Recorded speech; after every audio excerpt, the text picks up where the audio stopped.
what your SMART goals and critical drivers are inside your business. So the first thing I want to pull up is a document that we call Outlining Key Objectives and SMART Goals. So what is a SMART goal or a critical driver? A critical driver in your business is a key element that when you push it, it drives results inside your business. So off the top, one critical driver is sales numbers.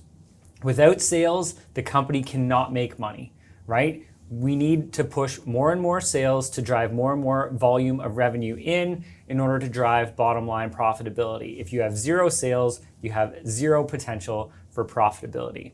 So let's look at what a SMART goal is, which is essentially providing an outcome for that critical driver. So a SMART goal for each critical driver is set up this way.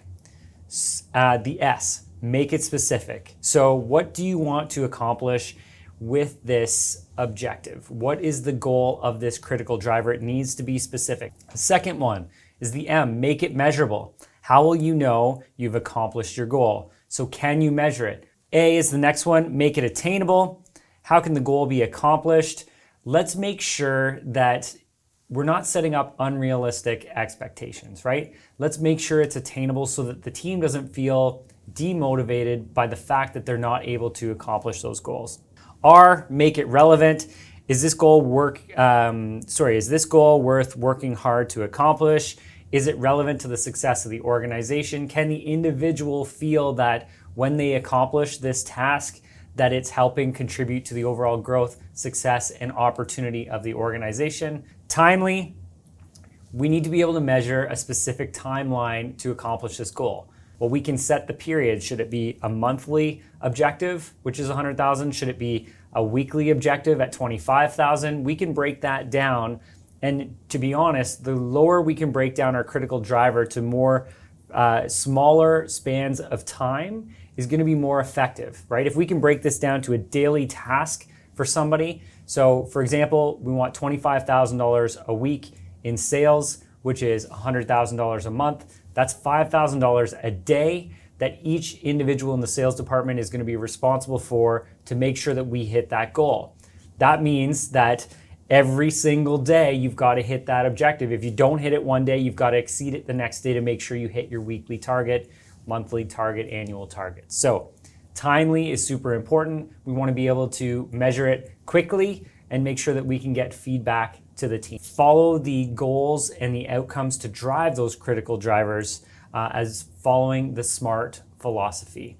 So what we want to look at again, identifying each individual in a department. We need one person responsible for accomplishing objectives inside our organization, one person who we can hold accountable and that is responsible for delivering for that specific department. So again, marketing, operations, finance, customer relations, human resources, product or service, A, B, C, D, E, right? As the company continues to evolve.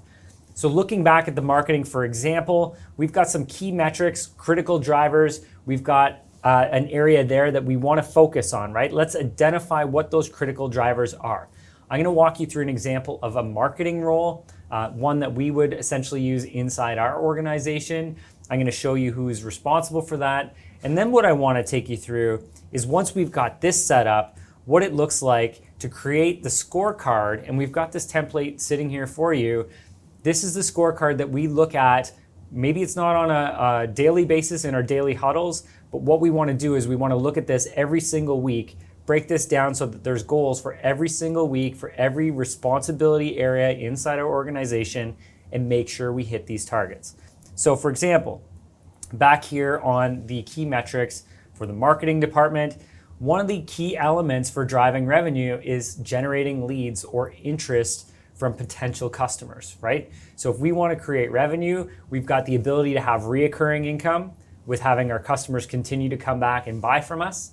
If we want to grow, there's only 3 ways to grow, which we looked at previously, right? Increasing our pricing, increasing the number of times that our customers buy from us, or by generating new leads and creating new customers to continue to serve.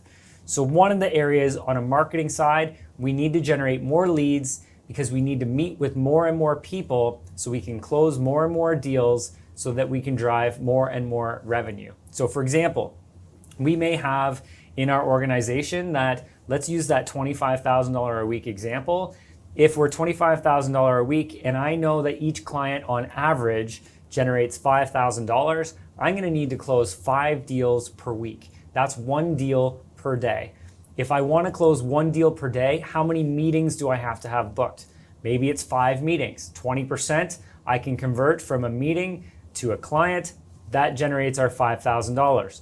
So back to our meetings, 5 meetings. So if I generate 5 meetings or I get 5 meetings booked, how many leads or how many interested parties do I have to have who are inquiring about information to get 5 meetings booked? It might be 10 leads. That is key metric number 1 for a marketing team, right? So going down and looking at what is important and what is irrelevant in your business, identifying what those are for each individual department, marking them out here under key metrics, who's responsible for it, and then getting it onto our company scorecard report, right? Then we can get this in here every single week. We have a management team meeting. We look at the objectives, the critical driver, the goal that was to be attained, and we look at whether or not we did or did not accomplish that specific goal. Once you have your company scorecard in place, this is a very easy meeting to have every single week. You either accomplished your tasks or you didn't. If you did not, we make sure we discuss it and figure out why you didn't accomplish it and what support you need from us to help you accomplish those goals next week. So hopefully this gives you a really good overview about how we use SMART goals and critical drivers to help build out the accountability chart and provide a company scorecard inside your business that is bound to deliver extraordinary results in driving your business goals. Thank you for watching the video. To get access to the worksheet that we included in this session, click on the description below and download the document. This is a document that we use to help individuals plan out how to accomplish their $1 million year, and we want you to have access to it. Hey there, thank you for watching this video. If you like this video, make sure you like it, you leave a comment, share it with a friend, and make sure you hit subscribe to catch more videos just like this. And for all you ambitious entrepreneurs who are looking to start scaling your business immediately, make sure you check out the resources that we've included in the description below. We've got a link to download your digital copy of my best-selling book, The Wealthy Entrepreneur. That will give you so many tips and guidelines on how to scale your business starting now. And last, but definitely not least, if you're excited and ready to get started today, there's a link to book a session with our growth mindset expert to start achieving your $1 million year starting now. Remember, being a business owner isn't easy and not everybody understands it. But in the right community with the right strategy, you can accomplish your $1 million year and achieve financial freedom starting now.